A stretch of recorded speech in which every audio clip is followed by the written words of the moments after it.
Hello everyone, welcome back to our channel. Today we are starting our new topic is a transportations. Transportation जैसे इसके नाम से पता चल रहा है, ट्रांसपोर्टेशन मीन्स किसी चीज़ को ट्रांसपोर्ट करना है, किसी चीज़ को एक से जगह से दूसरी जगह पे ट्रांसफ़र करना है। तो हमारी बॉडी के अंदर जो ट्रांसपोर्ट होती है वो क्या क्या चीज़ें ट्रांसपोर्ट हो सकती है, या तो फूड ट्रांसफ़र हो सकता है, ऑक्सीजन ट्रांसफ़र हो सकती है, ब्लड ट्रांसफ़र हो सकता है। ब्लड तो वैसे पूरी बॉडी में फैला हुआ ही है। तो ट्रांसपोर्टेशन मतलब यही होता है कि हमारे अंदर जो फूड है, जो ऑक्सीजन है, उनको क्या करना है, ट्रांसपोर्ट करना है एक जगह से दूसरी जगह, यानी कि पूरी बॉडी के अंदर ट्रांसफ़र करवाना है। ठीक है, तो देखते हैं human beings like other multi cellular organism. जैसे अपने ह्यूमन बींग हैं और उसके अलावा और भी जो मल्टी सेलुलर ऑर्गेनिज्म है, मल्टी सेलुलर ऑर्गेनिज्म में पहले बहुत अच्छे से क्लियर करवा चुकी हूँ। मल्टी मीन्स बहुत सारे, सेलुलर मीन्स सेल्स, तो जिसके अंदर एक से ज़्यादा सेल्स प्रेजेंट होंगे उसको हम कहेंगे मल्टी सेलुलर ऑर्गेनिज्म। तो ये प्रेजेंट होते हैं हमारे ह्यूमन बींग्स के अंदर। एनिमल्स हो सकती है, फंगी हो सकती हैं जैसे मशरूम वगैरह, ये सारे के अपने मल्टी सेलुलर ऑर्गेनिजम्स हैं। तो इनके अंदर क्या होता है, need regular supply of food oxygen. इन्हें क्या है भाई, रेगुलर में हमें फूड की और ऑक्सीजन की नीड पड़ती रहती है, क्योंकि हमारी बॉडी है, कोई भी काम कर रही है तो उसको एनर्जी की ज़रूरत है, और एनर्जी हमें किससे मिल रही है, फूड से मिल रही है। सांस ले रहे हैं तो ऑक्सीजन की ज़रूरत है, ठीक है, रेस्पिरेशन के प्रोसेस को पूरा करने के लिए। तो ऐसे ही क्या है, ह्यूमन बींग्स जो मल्टी सेलुलर ऑर्गेनिज्म, उनको रेगुलर सप्लाई चाहिए फूड की और ऑक्सीजन की। This function is performed by circulatory system और ट्रांसपोर्ट सिस्टम। तो ये जो ट्रांसफ़र होते हैं उस प्रोसेस को हम कहते हैं सर्कुलेटरी सिस्टम या फिर ट्रांसपोर्ट सिस्टम।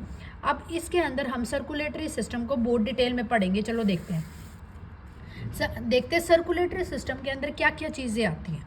इसको हमने 3 पार्ट में डिवाइड कर रखा है। सबसे पहला आता है अपना पंपिंग ऑर्गन, जो कि अपना है हार्ट है। हमारी जो बॉडी होती है उसमें एक ऑर्गन प्रेजेंट है जिसको हम कहते हैं हार्ट। जो हार्ट होता है ना, वो क्या होता है, वो फिस्ट साइज एक मस्कुलर ऑर्गन होता है। फिस्ट साइज मीन्स एक मुट्ठी की शेप का, ऐसी शेप होती है उसकी प्रेजेंट।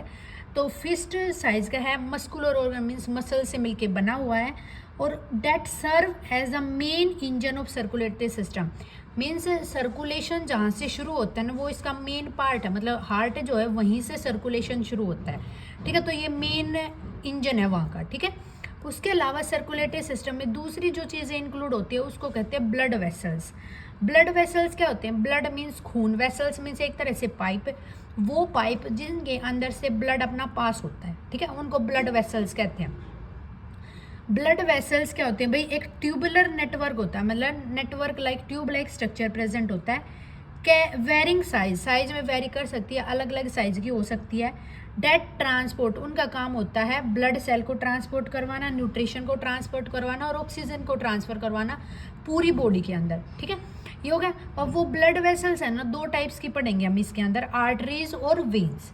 ठीक है, आगे देखते हैं। तीसरा इसके अंदर इंक्लूड होता है सर्कुलेटरी मीडियम। मीन्स इन चीज़ों को, ऑक्सीजन को, ब्लड को पास करने के लिए किसी ना किसी मीडियम की रिक्वायरमेंट होती है। फॉर एग्जाम्पल, जैसे मैं बोल भी रही हूँ ना, तो मैं बोल रही हूँ, वो आवाज़ भी आप तब पहुँच रही है जब बीच में कोई मीडियम है। जैसे मैं बोलने वाली हूँ, आप सुनने वाले हो, और बीच में एक ऐसा मीडियम है जो कि मेरी आवाज़ आप तक पहुँचा रहा है, वो होती है एयर। तो ऐसे ही होता है कि हर एक चीज़ को पास करने के लिए किसी ना किसी मीडियम की रिक्वायरमेंट है। तो ये जो ऑक्सीजन है, फूड है, इन सब चीज़ों को पास करवाने के लिए जो मीडियम है वो होता है अपना ब्लड और लिम्फ। ब्लड सभी को पता है, ब्लड क्या होता है, ब्लड यानी कि अपना खून, वो एक तरह से कनेक्टिव टिश्यू होता है और वो चीज़ों को सप्लाई करने में मदद करता है। दूसरा अपना होता है लिम्फ। लिम्फ क्या होता है, लिम्फ भी हमारी बॉडी में प्रेजेंट होता है। वोटरी फ्लूइड सब प्रेजेंट होता है, मीन्स पानी जैसा ट्रांसपेरेंट फ्लूइड प्रेजेंट होता है, जो कि लिम्फेटिक सिस्टम्स के अंदर प्रेजेंट होता है। मैं एक एक करके वो सारे ये जो सिस्टम आपको वो बहुत अच्छे से क्लियर करवाऊंगी। इतना आपको समझ आया होगा कि सर्कुलेटरी सिस्टम क्या होता है। उसके अंदर हम हार्ट के बारे में पढ़ेंगे, ब्लड वेसल्स पढ़ेंगे और सर्कुलेटरी मीडियम के बारे में पढ़ेंगे। मीडियम हम दोनों पढ़ेंगे, ब्लड भी और लिम्फ भी। ठीक है, अब हम शुरू करते हैं। देखो कि कैसे जो हमारा जो ब्लड है ना, वो कैसे कैसे किस तरीके से ट्रांसफ़र होता है। सबसे पहले देखते हैं, देखो ये देखो मैंने बताया हुआ है blood circulation in human heart, कि ह्यूमन हार्ट के अंदर ब्लड कैसे कैसे सर्कुलेट होता है, पहले कहाँ जाएगा, फिर कहाँ जाएगा, फिर कहाँ जाएगा। ये बताने से पहले मैं आपको एक बार ये बता देती हूँ। देखो हमें पता है हमारा जो हार्ट होता है ना, यानी कि हमारा जो हृदय, उसके अंदर 4 चैम्बर प्रेजेंट होते हैं, ठीक है, 4 चैम्बर होते हैं। 2 चैम्बर जो होते हैं वो आर्टरियम के होते हैं, 2 चैम्बर होते हैं वो अपने वेंट्रिकल के होते हैं। आर्टरियम में क्या होता है, जो 2 चैम्बर आर्टरियम के होते हैं उसमें राइट आर्टरियम और लेफ्ट आर्टरियम प्रेजेंट होता है, और जो वेंट्रिकल के प्रेजेंट होते हैं उसमें भी राइट वेंट्रिकल और लेफ्ट वेंट्रिकल प्रेजेंट होता है। तो हार्ट में 4 चैम्बर हो गए, 2 आर्टरियम के और 2 वेंट्रिकल के, ठीक है। अब ये देखो, अब ये तुम्हें दिख रहा होगा राइट आर्टरियम, राइट वेंट्रिकल, ये अब तुम्हें समझ आ जाएगा कि 4 चैम्बर हैं, 2 आर्टरियम के हैं, 2 वेंट्रिकल के, ठीक है। सबसे पहले अब हम इसको शुरू करते हैं। देखो, सबसे पहले हमारे पास है डीऑक्सीजनेटेड ब्लड। इसमें हम 2 टाइप के ब्लड पढ़ेंगे, डीऑक्सीजनेटेड ब्लड और ऑक्सीजनेटेड ब्लड। ऑक्सीजनेटेड ब्लड अपना प्योर ब्लड है और डीऑक्सीजनेटेड अपना इम्प्योर ब्लड है, ठीक है। तो सबसे पहले हमारे पास क्या है, बॉडी है ना, जो हमारा शरीर है, वहाँ से हमने डीऑक्सीजनेटेड ब्लड को कलेक्ट किया। डीऑक्सीजनेटेड ब्लड क्या था अपना, जिसके अंदर अब जो कि इम्प्योर ब्लड है, ऑक्सीजन जिसके अंदर कार्बन डाइऑक्साइड की कंसनट्रेशन ज़्यादा है, ठीक है। तो हम क्या करेंगे, यहाँ से डीऑक्सीजनेटेड ब्लड कैरी किया बॉडी से और वो पहुँचा दिया राइट आर्टरियम के पास। राइट आर्टरियम अभी बताया ना, आर्टरियम के 2 पार्ट होते हैं, राइट और लेफ्ट। तो आर डिनोट कर रहा है राइट को, तो राइट आर्टरियम तक वो जो डीऑक्सीजनेटेड ब्लड था वो हमने पहुंचा दिया। और वो किसके थ्रू पहुंचाया, एक उसका नाम है वेना कैवा। वेना क्या कैवा क्या होती है भाई, एक वेन्स होती है, ठीक है। तो हमारी जो बॉडी होती है ना, तो हमारी बॉडी की जो सबसे लार्जेस्ट वेन होती है ना, उसको कहते हैं वेना कैवा, ठीक है। तो हमारी बॉडी की सबसे लार्जेस्ट वेन है वेना कैवा। अब ये जो वेना कैवा होती है ना, 2 तरह से हो सकती है, इन्फीरियर वेना कैवा और सुपीरियर वेना कैवा। अब ये इन्फीरियर वेना कैवा और सुपीरियर वेना कैवा का क्या मतलब है, सुपीरियर मीन्स हमारी बॉडी का जो अपर पार्ट होता है, वहाँ तक जो, वहाँ से जो ब्लड की सप्लाई लेके आती है उसको कहते हैं सुपीरियर वेना कैवा, और जो नीचे से यानी कि बॉडी के लोअर पार्ट से लेके आती है उसको कहते हैं इन्फीरियर वेना कैवा, ठीक है। तो बॉडी के ये तुम्हें जनरल बताया हुआ है, इसलिए सिर्फ वेना कैवा लिखा हुआ है। अगर अपर बॉडी पार्ट से लेके आएगी तो वो सुपीरियर वेना कैवा होगी, लोअर बॉडी पार्ट से लेके आएगी वो इन्फीरियर वेना कैवा होगी, समझ आया। डीऑक्सीजनेटेड ब्लड लिया बॉडी से यानी कि इम्प्योर ब्लड, और उसको राइट आर्टरियम तक लेके गई अपनी वेना कैवा। वेना कैवा सबसे लार्जेस्ट वेन है और 2 तरह से हो सकती है, सुपीरियर और इन्फीरियर, ठीक है। अब राइट आर्टरियम का अब तुम खुद देख लो, राइट आर्टरियम का क्या फंक्शन है कि राइट आर्टरियम में डीऑक्सीजनेटेड ब्लड आया बॉडी से, तो राइट आर्टरियम क्या करती है, वेना कैवा के थ्रू राइट आर्टरियम में डीऑक्सीजनेटेड ब्लड बॉडी से सप्लाई होके आ गया। अब हमारी जो राइट आर्टरियम है वो क्या करेगी, राइट आर्टरियम अपना जो ब्लड है वो सप्लाई करेगी राइट वेंट्रिकल के पास, ठीक है। राइट आर्टरियम का फिर दोबारा देख लो क्या होता है, राइट आर्टरियम क्या करता है, receive oxygen pure blood, poor blood, यानी कि ऑक्सीजन से जिसके अंदर कम कंसंट्रेशन है वहाँ से ब्लड को लेगी, ऑक्सीजन की कंसंट्रेशन जिसके अंदर कम होती है, और बॉडी से लेकर और उसको राइट वेंट्रिकल तक फॉरवर्ड करवाएगी, ये इसका काम होता है। तो अगले जो अपनी आ जाएगी, अब ब्लड पहुंच गया हमारा राइट वेंट्रिकल के पास। अब राइट वेंट्रिकल का क्या फंक्शन होता है, pump the oxygen poor blood to the lungs and pick up the fresh O2। ये क्या करेगी, राइट वेंट्रिकल जो करेगी ये डीऑक्सीजनेटेड ब्लड राइट आर्टरियम से लेगी और लंग्स तक सप्लाई करेगी, ये फंक्शन होता है राइट वेंट्रिकल का, समझ आ गया ना इतना। डीऑक्सीजनेटेड ब्लड बॉडी से लिया, वेना कैवा ने राइट आर्टरियम के पास ट्रांसफर किया। अभी ये डीऑक्सीजनेटेड यानी कि इम्प्योर ब्लड ही चल रहा है, फिर वो इम्प्योर ब्लड राइट आर्टरियम से आके राइट वेंट्रिकल के पास सेंड किया और राइट वेंट्रिकल ने वो ब्लड अपना लंग्स के पास सप्लाई कर दिया, ठीक है। अब देखो, अब इससे आगे क्या होगा, लंग्स ने क्या किया, उस ब्लड लंग्स ने वहाँ से ऑक्सीजन ली। अब मैंने तुम्हें यही बताया था कि डीऑक्सीजनेटेड जो ब्लड होता है वो इम्प्योर ब्लड है, मींस ऑक्सीजन की पुअर कंसंट्रेशन है वहाँ पे। अब लंग्स क्या है, लंग्स में हमें पता है, लंग्स मैंने आपको पहले पढ़ा दिया, लंग्स में होता क्या है, ऑक्सीजन और कार्बन डाइऑक्साइड का ट्रांसफर होता है वहाँ से। तो यहाँ से अब राइट वेंट्रिकल क्या करेगी, लंग्स में पहुँचने के बाद वहाँ से ऑक्सीजन लेगी और ऑक्सीजन लेके वो जो ब्लड था उसको क्या कर देगी, प्योर यानी कि ऑक्सीजनेटेड ब्लड कर देगी। अब जो वो इम्प्योर ब्लड था वो प्योर ब्लड हो गया वहाँ पे, ठीक है, लंग्स के अंदर। तो अब ये जो ऑक्सीजनेटेड ब्लड है अपना वो ट्रांसफर होगा लेफ्ट आर्टरियम के पास। तो अब तुम ये डिफरेंस याद रखना, राइट आर्टरियम के पास डीऑक्सीजनेटेड ब्लड था और लेफ्ट आर्टरियम के पास अपना ऑक्सीजनेटेड ब्लड है, जो कहाँ से सब आया है, लंग्स से, ठीक है। तो लंग्स से ऑक्सीजनेटेड ब्लड लेफ्ट आर्टरियम लेगी और लेफ्ट आर्टरियम उस ऑक्सीजनेटेड ब्लड को ट्रांसफ़र करवाएगी लेफ्ट वेंट्रिकल के पास। तो अब वो जो ऑक्सीजनेटेड यानी कि प्योर खून था वो अपना चला गया लेफ्ट वेंट्रिकल के पास, और लेफ्ट वेंट्रिकल जो है वो उसको अरोटा के थ्रू पूरे बॉडी पार्ट में ट्रांसफ़र करवा देगी। ठीक है, तो ये सिस्टम सारा समझ आए कि हमारे पास इम्प्योर ब्लड से लेकर वो कैसे प्योर ब्लड हुआ।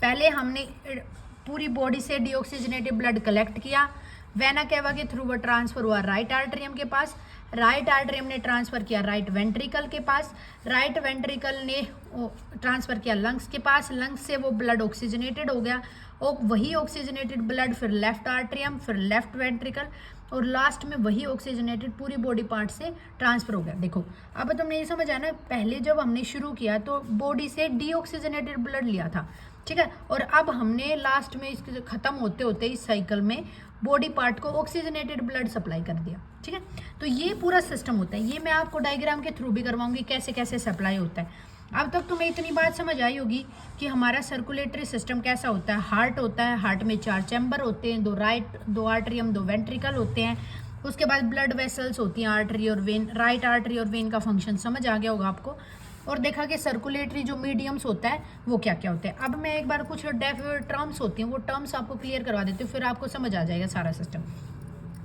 सबसे पहले देखो डबल सर्कुलेशन। डबल का मतलब क्या होता है? 2 सर्कुलेशन मीन्स सर्कुलेट करना। तो डबल सर्कुलेशन का मतलब होता है कि एक साइकिल कंप्लीट हो जाती है पूरी। देखो इसके डेफिनेशन देखो, उससे क्लियर होगा। Blood travel twice through the heart in 1 complete cycle of the body, यानी कि हमारा क्या करता है, ब्लड क्या करता है, twice through the heart in 1 complete cycle. अब मैंने ये जो पूरा सिस्टम करवाया ना, ये तुमने देखा होगा, ब्लड है, पहले वो बॉडी पार्ट था, फिर वो लंग्स के पास गया, फिर वो पूरी बॉडी वापस सप्लाई हुआ। तो ये क्या है कि हम पूरी साइकिल कंप्लीट कर रहे हैं। तो ब्लड क्या करता है, 2 बार ट्रैवल करता है हार्ट के पास, और ऐसे करके वो एक कंप्लीट साइकिल बना लेता है। ठीक है, और उस कंप्लीट साइकिल को हम कहते हैं डबल सर्कुलेशन। तो हमारा जो हार्ट होता है उसके अंदर होता है डबल सर्कुलेटरी सिस्टम। ठीक है, उसके अलावा एक होता है पल्मोनरी सर्कुलेशन। देखो पल्मोनरी वर्ड जहाँ भी आ गया ना, उसका मतलब तुम समझ लेना वहाँ पे लंग्स की इन्वॉल्वमेंट है। पल्मोनरी वर्ड लंग्स के लिए यूज होता है। ठीक है, तो ये क्या होता है पल्मोनरी वर्ड से, पल्मोनरी देखो पल्मोनरी यानी कि लंग सर्कुलेशन मीन सर्कुलेट होना ब्लड का।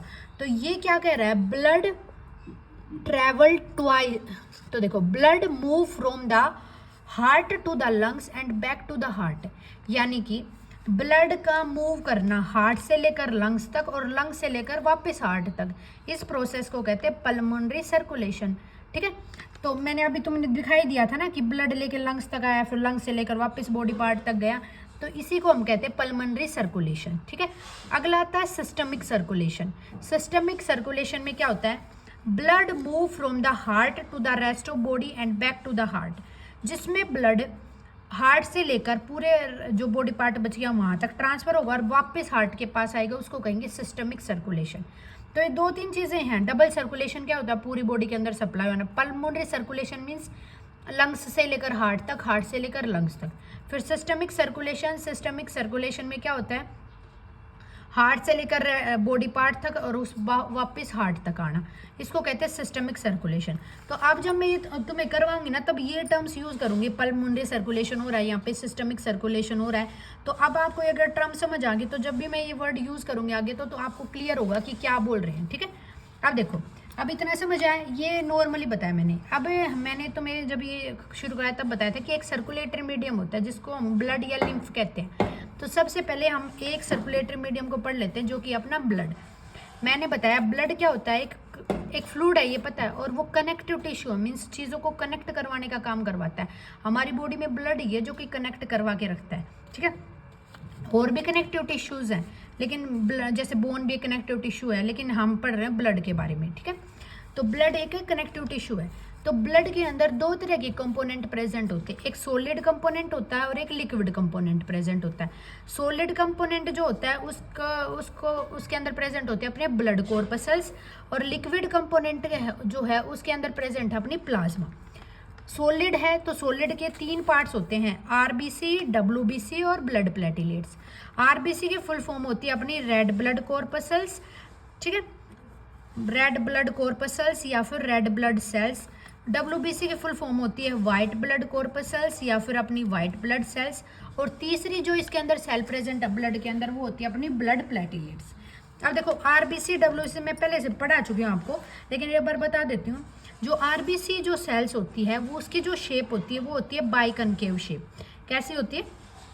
Biconcave shape. कई बार क्या होता है RBC के अंदर ये जो शेप है ना, इसकी बाइकनकेव शेप, ये शेप चेंज हो जाती है और इसकी वजह से एक बीमारी हो जाती है जिसको कहते हैं सिकल सेल एनीमिया। ये क्या होती है? एनीमिया मतलब होती है खून की कमी। तो ब्लड के अंदर क्या होती है, जो ये RBC है ना, ये बाइकनकेव, इसकी शेप चेंज होता है और सिकल यानी कि दराती जो होती है ना, दराती जैसी शेप हो जाती है, इसलिए इसकी बीमारी हो जाती है सिकल सेल एनीमिया। ठीक है। और RBC का जो लाइफ स्पेन होता है ये होता है 120 डेज। मैं पहले बता चुकी, जो सेल होते हैं ना, सेल क्या करती हैं, मतलब एक सेल है डिवाइड करेगी, दूसरी सेल की फॉर्मेशन करेगी और ऐसे कर करके वो, मतलब एक सेल का कुछ टाइम पीरियड होता है, उसके बाद वो खत्म हो जाएगी और नई सेल बन जाएगी। तो RBC का टाइम पीरियड होता है 120 दिन, इसके बाद ये खत्म हो जाएगी वहाँ से। RBC का काम होता है रेड ब्लड को रेड कलर प्रोवाइड करवाना। ठीक है। अगला अपना WBC। WBC means white blood cell. इसका जो लाइफ स्पेन होता है वो होता है 5 to 7 डेज, मतलब 5 से 7 दिन में खत्म हो जाएगी और नई सेल फॉर्म्ड हो जाएगी।